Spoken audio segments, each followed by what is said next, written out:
എമ്പുരാൻ സിനിമയിലെ ഏതൊക്കെ ഭാഗങ്ങളാണ് കട്ട് ചെയ്ത് മാറ്റിയത് എന്ന് നമുക്ക് നോക്കാം. എമ്പുരാൻ സിനിമയിലെ പ്രധാനപ്പെട്ട 24 ഭാഗങ്ങളാണ് കട്ട് ചെയ്ത് മാറ്റിയത്. ആകെ എമ്പുരാൻ സിനിമയിൽ നിന്നും 2 മിനിറ്റും 8 സെക്കൻഡും കുറഞ്ഞിരിക്കുന്നു. അതും സിനിമയിലെ പ്രധാന ഭാഗങ്ങളാണ് കട്ട് ചെയ്ത് മാറ്റിയിരിക്കുന്നത്. ആദ്യം തന്നെ വില്ലന്റെ പേര് മാറ്റി ബൽദേവ് എന്നാക്കി മാറ്റി. ബാബ ബജറംഗ് എന്ന പേര് മറയ്ക്കുകയും അവിടെ മ്യൂട്ട് ചെയ്ത് പേര് മാറ്റിയത്. 14 സീനുകളിലാണ് ആ പേര് മാറ്റിയിരിക്കുന്നത്. കാണാനില്ല എന്ന പത്രവാർത്തയിലെ പേര് മാറ്റി ബൽദേവ് എന്ന് ആക്കി മാറ്റി. അതായത് പത്രവാർത്തയിലെ ബജരംഗിയെ കാണാൻ ഇല്ല എന്ന വാർത്തയാണ് മാറ്റിയത്. 3 വില്ലന്റെ സീനുകൾ മാറ്റി. വില്ലനും സഹായിയും സംസാരിക്കുന്ന സീനുകൾ സിനിമയിൽ നിന്നും വെട്ടിമാറ്റിയിട്ടുണ്ട്. 2002 എന്ന വർഷം മാറ്റി കുറച്ചു വർഷങ്ങൾക്ക് മുമ്പ് എന്നാക്കി മാറ്റി. കാറിന്റെ നെയിം ബോർഡ് മാറ്റുന്നുണ്ട്. സിനിമയിൽ കാണിക്കുന്ന ടിവിയിലെ വാർത്തയുടെ ദൃശ്യങ്ങൾ മാറ്റുന്നുണ്ട്. ബലാത്സംഗ ദൃശ്യങ്ങൾ മാറ്റുന്നുണ്ട്. സ്ത്രീകളെ ഉപദ്രവിക്കുന്ന രംഗങ്ങൾ ഒഴിവാക്കിയിട്ടുണ്ട്. ഇങ്ങനെയുള്ള 24 ഭാഗങ്ങളാണ്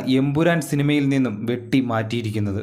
എന്താണ് ഈ സിനിമയുമായുള്ള നിങ്ങളുടെ അഭിപ്രായം? കമന്റ് ചെയ്യൂ. അടുത്ത നല്ലൊരു വീഡിയോയുമായി വീണ്ടും കാണാം. Good bye.